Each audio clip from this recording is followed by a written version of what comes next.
Hello students, welcome to my YouTube channel learn logically with Deepak sir. आज के revision class में आप सभी बच्चों का स्वागत है। आज हम मैथ्स में क्वाड्रेटिक इक्वेशन चैप्टर से सारे वर्ड्स प्रॉब्लम जो कि बहुत इंपॉर्टेंट है, वन बाय वन हम सॉल्व करने जाएंगे। सारे कंसेप्ट क्लियर हो गए वर्ड प्रॉब्लम की, कैसे उसको कन्वर्ट किया जाता है क्वाड्रेटिक इक्वेशन में। तो आप इस सभी वर्ड प्रॉब्लम को अच्छे से समझ के नोट डाउन जरूर कर लीजिएगा। और साथ में शुरुआत करने से पहले मेरा चैनल को सब्सक्राइब जरूर कर लीजिए, ताकि आने वाले इंपॉर्टेंट वीडियोस का नोटिफिकेशन आप तक सबसे पहले पहुंच जाए। ओके, तो शुरुआत करते हैं quadratic equation word problem. The question number 1। Okay, the question is a cottage industry produces a certain number of toys in one day। कोई कॉटेज इंडस्ट्री है। कॉटेज इंडस्ट्री मतलब छोटा सा कुछ मैन्युफैक्चरिंग यूनिट रहता है, जैसे एक आधे रूम में मान लीजिए कुछ हम कोई चीज बना रहे हैं। ओके, और मार्केट में उसे सेल करने के लिए लिया जाता है। तो जो house hold means house hold हमारा जो बिजनेस रहता है उसे कॉटेज इंडस्ट्री कहते हैं। कोई चीज मैन्युफैक्चर की जाती है।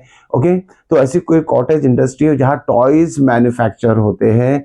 तो यहाँ क्या बोला गया, cottage industry produces a certain number of toys in one day. तो एक दिन में कुछ पर्टिकुलर नंबर ऑफ टॉयज उस कॉटेज इंडस्ट्री में बन रहे हैं। ओके, ये दिया है पहला sentence. And it is observe that the cost of production of one toy. देखिए क्या यहाँ दिखा है कि एक टॉय का जो कॉस्ट ऑफ प्रोडक्शन है is 3 more than the number of toys produces in one day. मतलब एक जो टॉय का मैन्युफैक्चरिंग कॉस्ट है उसको कंपेयर किया गया है number of toys produces in one day. देखिए किस तरीके से कंपेयर किया, थोड़ा सा मैथमेटिकल फॉर्म हम लिखना चाहेंगे। Cost of one toy. Okay, cost of one toy क्या दिया, कॉस्ट ऑफ वन टॉय एक टॉय बनने के लिए कितना खर्चा आता है, इज नथिंग बट 3 मोर मतलब 3 plus toys the number of toys produces on one day. तो एक दिन में जितने टॉयज बन रहे हैं उसका टॉयज लेके +3 करेंगे तो वो आ जाएगा कॉस्ट ऑफ वन टॉय। इस तरीके से थोड़ा मैथमेटिकल फॉर्म आप जरूर फॉर्म करके देखिएगा, तो आपको ये क्वेश्चन बहुत, कोई भी टाइप का क्वाड्रेटिक इक्वेशन का वर्ड प्रॉब्लम हो तो बहुत आसान हो जाता है। अब देखिए, cost of one toy is equal to 3 more than the number of toys produces in one day. हम बोलेंगे तो वन डे में हमें नहीं पता कि कितने टॉयज प्रोड्यूस हो रहे हैं, तो मान लेते हैं, let us consider, let x numbers of toys produces और manufacture produces in one day. Okay, मान लेते हैं कि एक दिन में एक्स नंबर ऑफ टॉयज बन रहे हैं। ओके, अगर एक्स नंबर ऑफ टॉयज बन रहे हैं तो यहाँ हम एक्स नंबर ऑफ टॉयज यहाँ लिख लेते हैं। तो कॉस्ट ऑफ वन टॉय कितना होगा, therefore cost of one toy is equal to कितना दिया है, 3 more than toys the number of toys produces in one day. तो कितना हो जाएगा, 3 + 2x। ये कॉस्ट ऑफ वन टॉय होगा इन रुपीज। ओके, अब एक टॉय का कॉस्ट इतना है, total number of toys x है। तो यहाँ जो एक चीज मिसिंग है, if cost of production of toys in one day is ₹90। Okay, यहाँ देखिए एक सेंटेंस मिसिंग है कि एक दिन में जितना खर्चा आता है वो 90 रुपीज है, टोटल नंबर ऑफ टॉयज को प्रोड्यूस करने के लिए, मैन्युफैक्चर करने के लिए।